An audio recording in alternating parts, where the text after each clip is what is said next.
de hace un rato ya y se suman más yayitas. No sé si estarán confirmadas o no, pero es el gobernador de la región metropolitana. A ver si nos puedes comentar, yo leí el fin de semana el reportaje Bio respecto de los... Servicio de Impuesto Interno. Sí, ¿no? ¿Qué pasó ahí? A ver, vamos a explicar que hoy día el gobernador de Santiago está enfrentando dos escenarios que son muy complejos desde el punto de vista judicial. Siempre en esto tenemos que mencionar que hay que esperar, obviamente, los avances de las investigaciones, ¿no? Pero acá tenemos el caso Procultura, que es uno de los temas prioritarios, digamos, que se está investigando y es el probablemente más avanzado. Y lo que conocimos el fin de semana básicamente es Orrego, de nuevo en la palestra, pero por el Servicio de Impuestos Internos. Y esto tiene que ver con una querella que obviamente complica la situación de Orrego, porque en esta querella básicamente lo que apunta el Servicio de Impuestos Internos dice, mire, acá tenemos que hacer una evaluación sobre lo que ha pasado, ya que se confirmaría o se estaría frente a un fraude de más de 4.100 millones de pesos en facturas falsas que fueron aprobadas por el gobierno regional que lidera Claudio Orrego. Exacto. Entonces, ¿qué es lo que dice el servicio? Dice, bueno, mire, se revisaron las facturas y se encontraron 4.100 millones en facturas que serían ideológicamente falsas y que fueron aprobadas en su momento por el gobierno regional metropolitano. Y por eso están las empresas, ¿no es cierto? Está la empresa Gopa Soluciones S.p.A., que tiene un representante legal, que es una causa que está iniciada y que se presentó justamente en contra del GORE. Es decir, el problema del Servicio de Impuesto Interno es que esas boletas, todas esas facturas que nos recuerdan, digamos, a SQM y otras, serían o tendrían una base que es ideológicamente falsa. ¿Ya? ¿Cómo llegaron? ¿Qué pasó? Es lo que ahora se tiene que investigar. Sería muy temprano determinar con exactitud respecto a si Claudio Orrego qué rol tiene dentro de esa misma tratativa. De hecho, el fin de semana la gente de Claudio Orrego estaba comunicándose, diciendo, mire, van a presentar querella, esto tiene que ver con temas netamente comerciales, económicos de la gobernación y no una decisión del gobernador propiamente tal. Pero todo apunta a que la situación no está simple para Claudio Orrego en estos dos frentes. De hecho, bueno, para hablar más de este tema tenemos a Karim Bute, que está fuera de Gobernación, para conocer alguna impresión, novedades después de que el Servicio de Impuestos Internos entonces confirmara este fraude de más de 4.100 millones en estas facturas falsas. Karim, ¿cómo estás? Buenos días. Hola. Sí, ¿qué tal? ¿Cómo estás, Mariane, José, Néstor, todos en el estudio? La verdad es que estamos aquí afuera de la gobernación. Estábamos esperando al gobernador Claudio Orrego, que ha estado bien alejado de las actividades públicas en los últimos días por todos estos casos que lo han complicado su escenario y su futuro político. Hay incluso parlamentarios que están pidiendo su destitución, que se controlen mejor los fondos que se destinan al gobierno regional una vez que se conoció esta querella del Servicio de Impuestos Internos por este mega fraude con facturas falsas por más de 4.100 millones de pesos. Aquí, frente a la Moneda, se están instalando, va a haber una actividad del presidente más tarde. Bueno, normalmente el gobernador llega por acá, se baja y entra caminando a la gobernación. Hoy nos han dicho que ha sido imposible mover su agenda para que nos reciba, porque hay muchas dudas. Hay muchas dudas respecto de estas facturas falsas, ¿no? Los montos son altísimos y queremos respuestas. Hay muchas dudas de cómo se aprobaron todas estas facturas para esta empresa Gopa Soluciones S.p.A., ¿no es cierto? Por los cuales ellos después con esta factura fueron a un factoring y recibieron montos importantes de dinero. De hecho, hay varias querellas cruzadas. Estamos con el administrador que ha accedido a conversar con nosotros, Manuel Gallardo, para conocer un poquito la interna, cómo se puede entender esto, ¿no es cierto? El Servicio de Impuestos Internos presenta esta querella por estas facturas falsas por trabajos fantasmas que nunca se hicieron, pero que fueron aprobadas por la gobernación. Me parece que la primera duda que hay que responder es ¿cómo es posible que se apruebe por parte de la gobernación una factura por algo que no se concretó, que no se hizo, una factura fantasma? ¿Cómo está, Manuel? Gracias por atendernos primero. No, gracias a ti y saludar a toda la gente que está en el panel. Lo primero, aclarar que el gobernador ha asistido muchas veces al panel de Mucho Gusto, solo que tenía agendado el directorio de la Corporación de Desarrollo de Santiago, el cual preside, por eso estoy dando yo en este caso las explicaciones y la vocería institucional. Lo primero es decir que este fraude lo descubrimos nosotros. Nosotros tenemos diferentes controles cruzados y coordinaciones institucionales y a partir de una alerta que nos presenta un municipio sobre que le estaban llegando unas solicitudes de pago de una factura, nos dimos cuenta de que eran facturas que estaban asociadas al gobierno regional. Inmediatamente iniciamos una investigación y nos dimos cuenta de que estas facturas no correspondían a ningún proyecto del gobierno regional. Segundo punto importante, se habla de estos 4.000 y tantos millones, pero es importante aclararle a la ciudadanía que ha egresado 0 pesos del gobierno regional correspondiente a estas facturas. Facturas que no se pagaron, pero que sí se aprobaron. Mi pregunta es, ¿cómo se aprueba algo que no se hizo? Voy para allá.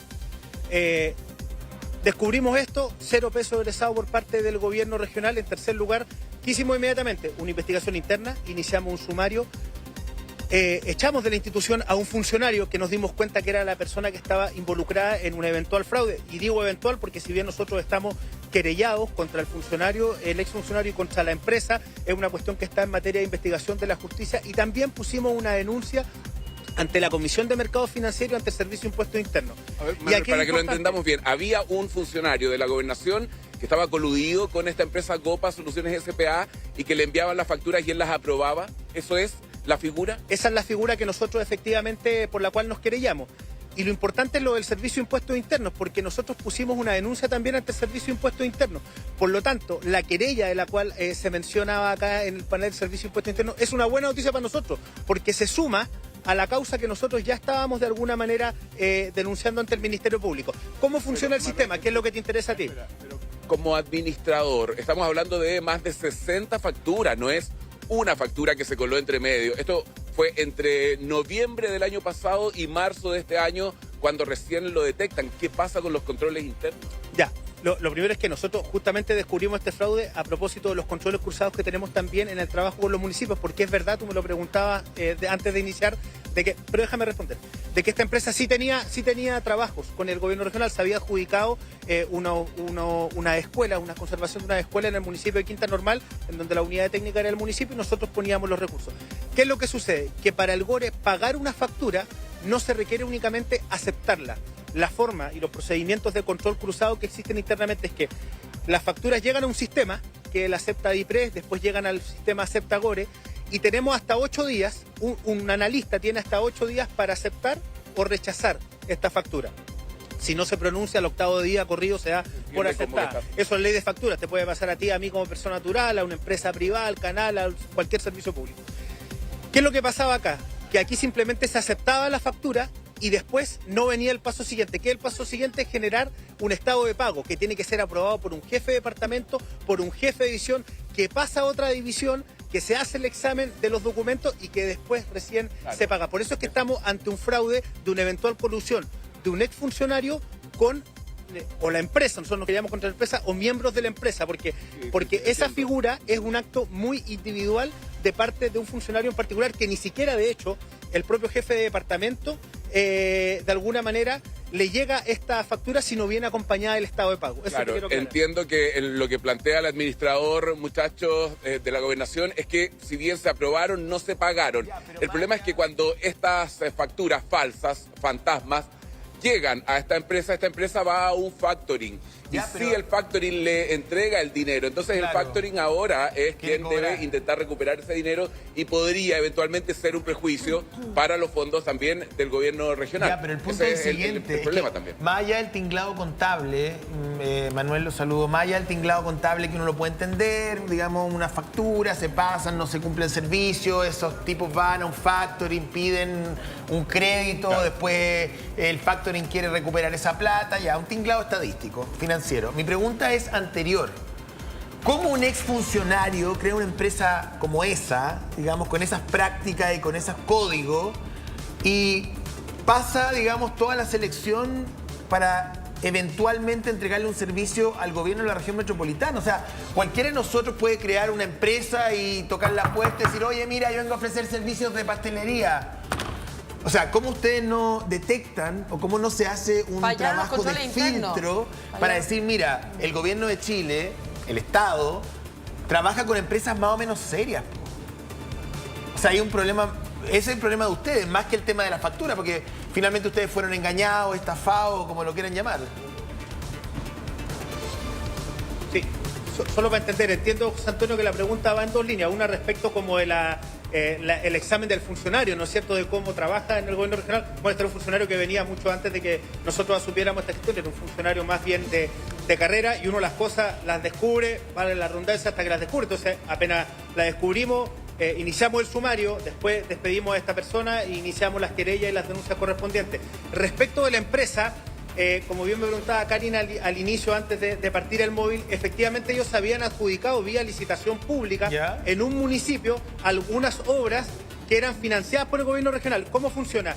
Nosotros aprobamos, tenemos proyectos propios, como no sé, la Alameda, el Cerro Chena, el Cerro Renca, que son proyectos que ejecutamos nosotros, pero también ponemos muchos recursos en los municipios. Ahí tenemos prácticamente 50, 49 municipios de la región metropolitana que ejecutan proyectos con plata nuestra. Pero ahí licitan digamos, las propias unidades técnicas. Ahora, esta empresa en ese momento había pasado las diferentes licitaciones y había ejecutado algunas conservaciones de escuelas. Ese no es el punto. ¿Por qué nosotros creemos que hay un eventual fraude? Porque apenas descubrimos esto y lo denunciamos, de hecho el mismo día la propia empresa emite poco más de 20 notas de crédito respecto de facturas que había emitido. Es decir, la empezó a eliminar. Para que la gente entienda, claro, cuando uno emite claro, exactamente, cuando una empresa emite una nota de crédito es porque yo hice una factura y después de alguna manera la quiero eliminar. Entonces nosotros entendemos que un poco se dieron cuenta que estaban pillados en este caso y que se venía este tema. Sí, lo que ocurre es que... minutos, porque en la querella se pide incluso que se llame a declarar al gobernador, al administrador. Hay una serie de personas que aparecen acá nombradas, ¿no? Que se cita al jefe del Departamento de Inversiones del GORE, Gabriel Aldana, al analista de proyectos del GORE, Elías Antonio Martínez Fernández, al dueño del representante de GOPA, Arnaldo Alarcón. O sea, no es como que, dependa de una sola persona que se apruebe o se firme una factura, y no es una, estamos hablando de cerca de 60 facturas por más de 4.000 millones de pesos. Entonces decir como que solo había una persona que estaba coludida con esta empresa que firmaba todo esto, es como un poquito frágil el control. Dos cosas. Lo primero es que la querella que hablas tú no es la del Servicio de Impuestos Internos. No viene mencionado el gobernador ni ninguna de esas personas, es la del Servicio de Impuestos Internos. Esa es la empresa del factoring. Esa es de la empresa del factoring. Eso es súper importante aclarar. Reitero, la denuncia... Podría representar un prejuicio para los fondos de todos los chilenos. Reitero que la querella al Servicio de Impuestos Internos, la denuncia, es una buena noticia para nosotros, porque nosotros pusimos los antecedentes ante ellos. Respecto a este factoring, nosotros la verdad es que lamentamos mucho la situación que le pasa al factoring. O sea, de verdad una situación lamentable, porque al igual que el gobierno regional fueron parte de este fraude. Ahora, nosotros tenemos nuestros intereses, que es defender los intereses del Estado, de la plata de todos los santiaguinos y de todos los chilenos. Porque el factoring va a querer... Les damos el pase, muchachos, al estudio, porque a mí me da la sensación de que el factoring va a querer recuperar esos dineros y va a presentar querellas contra la gobernación, y ahí está en juego los fondos de todos los chilenos. ¿Cómo se utilizan estos dineros? Sí. Muchachos. Ahora el punto en que pide que el propio gobernador, que ya arrastra su propio quilombo, digamos, porque no nos hemos olvidado de Larraín y sus talleres. Tú tienes Larraín y tienes la otra, la empresa que se contrató, que es una empresa que prestaba servicio de antes de que él ya estando en la gobernación, pero que en la última etapa hace la derivada hacia la campaña. ¿Tú crees que fragiliza a Orrego todo esto? ¿Que Orrego debería renunciar? dar un paso al ¿Debería renunciar a Orrego, costado, no? permitir que el gobierno siga funcionando con el menos ruido posible? No sé. Yo creo que hay que esperar el proceso investigativo, obviamente, más allá de la renuncia, pero lo cierto es que yo creo que el Tricel va a tener que tomar sus propias decisiones en torno a la información que tiene sobre la mesa. Y yo creo que la situación de, más que Procultura, la situación de la agencia que se contrató, de este señor que prestaba asesoría a los equipos, genera muchas dudas.